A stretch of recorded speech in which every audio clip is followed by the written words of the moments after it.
Viewers, আজকে আপনাদের মাঝে আমি শেয়ার করব কিভাবে খুব সহজে রসমালাই তৈরি করা যায়।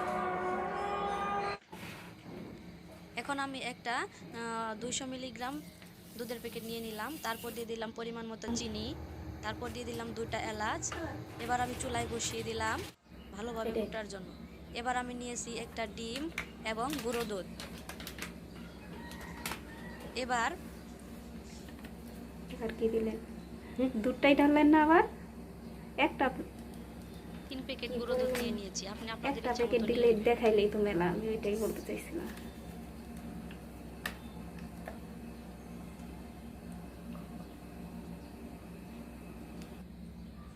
এবার দিয়ে দিব একটু বেকিং পাউডার,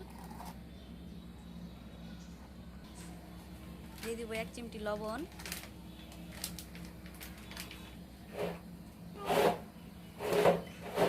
দিয়ে দিব রান্না করার তেল পরিমাণ মতো।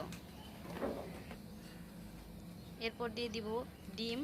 আমি যে ডিমটা ফাটিয়ে নিয়েছিলাম সেটা আস্তে আস্তে মিক্স করব, একবারে দেওয়া যাবে না, এতে করে মিশ্রণটা ঢিলা হয়ে যাবে।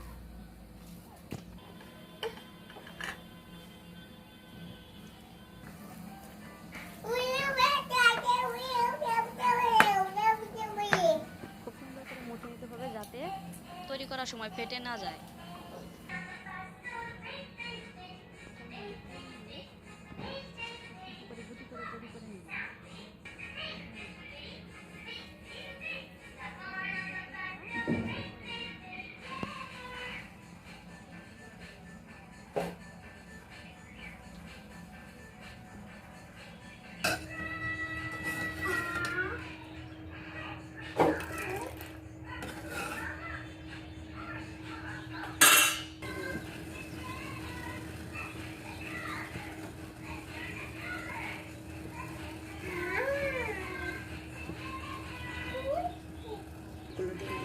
এবার কিছুক্ষণ রেখে দেবো ফুলে উঠে।